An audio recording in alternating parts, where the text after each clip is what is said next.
cru.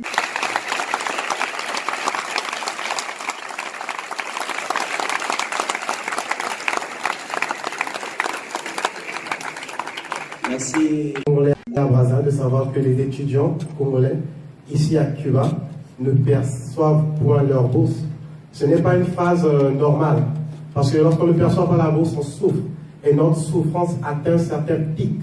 Alors nous voulons commencer par l'État de Cuba. Cuba est un pays socialiste. Cela revient à dire qu'il ne nous est pas permis d'exercer aucune activité permettant de recevoir un certain fonds. Alors nous vivons par la foi, mais la foi est spirituelle. Au projet du président de la République, mais le président ainsi que le gouvernement nous ont déçus. Je crois que nous ne sommes pas ici pour mâcher les mots, alors je parle clairement. Notre bourse serait de 450 €, et c'est aussi la monnaie d'ici, après 3 mois. Mais cela fait 27 mois, les 3 générations mélangées, que nous ne percevons point la bourse. Et je crois que le gouvernement ne nous paye pas parce qu'il nous traite de lâches, parce que nous ne réagissons pas. Étant intellectuels, nous n'allons casser rien. Nous allons attaquer le gouvernement d'un point de vue intellectuel. Nous allons refléter le génotype de notre intellectualisme. Alors, il sied de dire au gouvernement que les conditions de vie ici sont très, très compliquées. Nous ne mangeons presque pas bien. En gros, si on se demande comment sont les facteurs génétiques, le transport est très pénible. Nous prenons des transports en commun et il y a des moments où les étudiants n'ont pas de quoi payer le transport. Et on se demande que faire. Oui, le gouvernement nous parle de l'agence UBA qui permet à ce que les étudiants perçoivent leur argent. Mais à un certain moment, on doit cesser d'être chef de gouvernement, on doit être parent de son peuple. Comment est-ce qu'un enfant qui a perdu son père et sa mère peut survivre ici à Cuba sans bourse? Ça, c'est sorcier. C'est sorcier, il faut le problème n'est pas à Cuba, le problème est à Brazza. C'est un système politique. Mais nous ne sommes pas venus pour la politique. On a cru au ministre, on a cru au gouvernement. On est déçus. C'est la nationalité la plus déchue ici à Cuba. Et je bénis Dieu que je suis tombé amoureuse d'une Congolaise, car les étrangères nous refusent déjà. On n'a pas de sens. Vert, jaune, rouge n'a plus de valeur. Mais on ne va pas se laisser faire. Le drapeau est en face. On va relever les couleurs. Nous n'allons pas permettre que le gouvernement qui n'est point éternel fasse de nous des moins que rien. Nous sommes Congolais. Cette unité ne fait que commencer. On n'a pas de bourse. On n'a pas de soutien financier. Je me demande quel est le rôle de notre ambassade. Pas de rôle important. Il n'y a pas de rôle. Le transport ne marche pas. Il y a des moments, les étudiants veulent aller à l'école, ils n'ont pas de motivation. Avoir de mauvaises notes n'est pas synonyme d'être idiot. Avoir un baccalauréat C ou D est synonyme d'être intelligent. Ce qui donne le mauvais résultat ici à Cuba, c'est le manque de motivation. L'homme évolue par motivation. Et le gouvernement ne nous motive point. On ne sait rien. On ne sait même pas si on va travailler. Nous avons notre première génération, que j'appelle par des éclaireurs, je les aime beaucoup. Ils sont en 5e année et ils rentrent bientôt, sans avenir.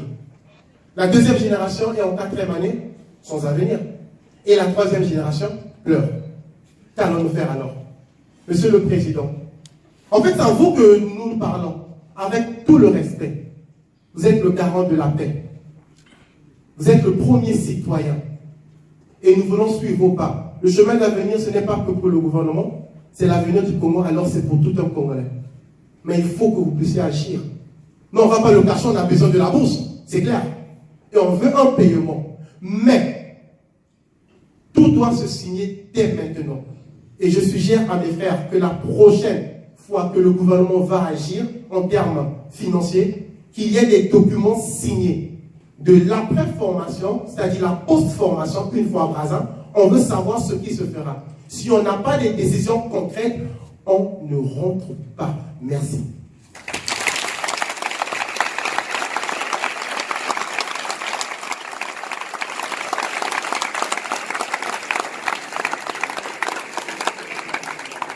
Merci. Bonsoir tout le monde. Aujourd'hui, si nous sommes réunis dans cet endroit, c'est pour réellement parler de notre situation. Pas n'importe quelle situation, mais notre situation de bourse. À ce point. je vais poser une question à M. le Président Denis Sassou Nguesso.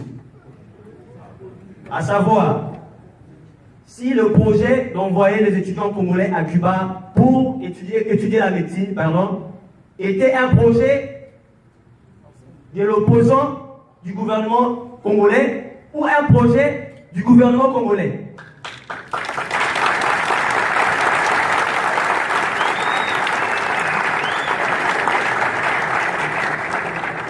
Car, à ce sujet, si réellement c'était un projet du gouvernement congolais, le gouvernement congolais n'allait pas nous maltraiter jusqu'à ce point. Parce que, si je me rappelle bien, le père Mandela dit que l'éducation est l'arme la plus puissante pour changer le monde. Mes chers collègues, je vais comprendre que le gouvernement congolais va utiliser cette arme pour détruire le Congo.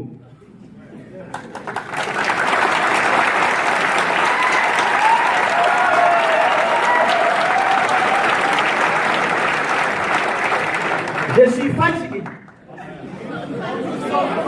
Je suis fatigué. Et nous sommes fatigués.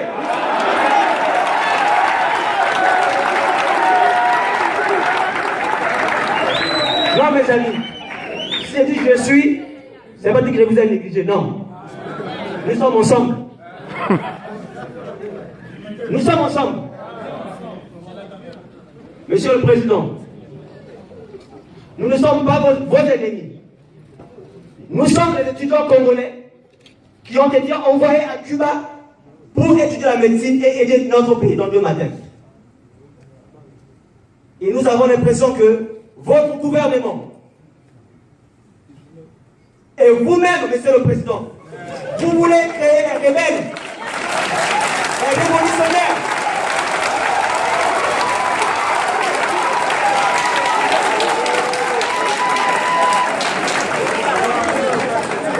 Vous voulez créer les rebelles, les médecins rebelles. Ah oui. Si dans 2 matins, chacun de nous se fait révolutionnaire, j'y serai parmi eux. Parce que je suis fatigué. Et nous sommes fatigués.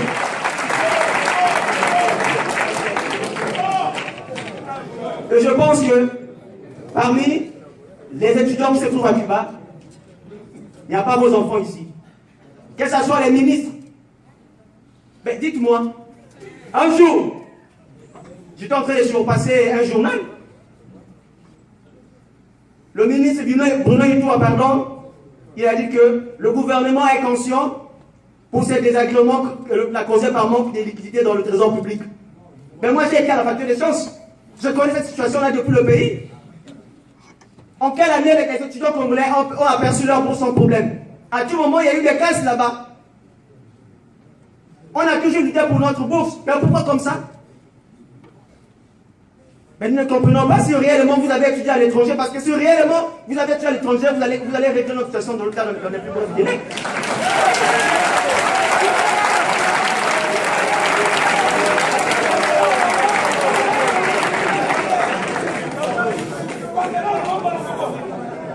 L'étudiant congolais est l'étudiant le plus démuni, le plus honteux dans le monde entier. Ah ben oui.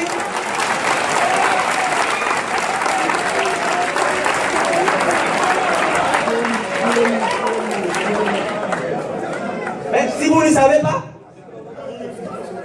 vous êtes entouré des menteurs, des bandits. Le Premier ministre, il vient à Cuba ici, et à son retour, il dit que non, nous avons visité toutes les facultés, les enfants se portent bien. C'est faux, c'est un menteur.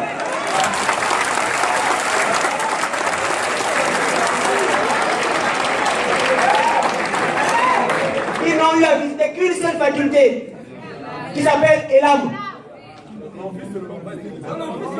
Et ils n'ont pas visité dans quelles conditions que nous vivons, dans quelles conditions, quelles sont les choses que nous mangeons ici. On mange comme des prisonniers. Nous vivons dans des conditions précaires. J'ai l'impression que le monde pèse sur nous. Nous avons l'impression que le monde pèse sur nous. Parce que trop c'est trop. Trop c'est trop.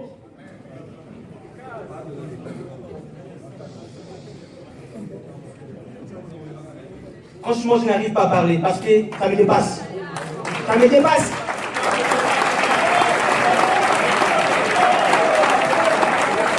Merci beaucoup.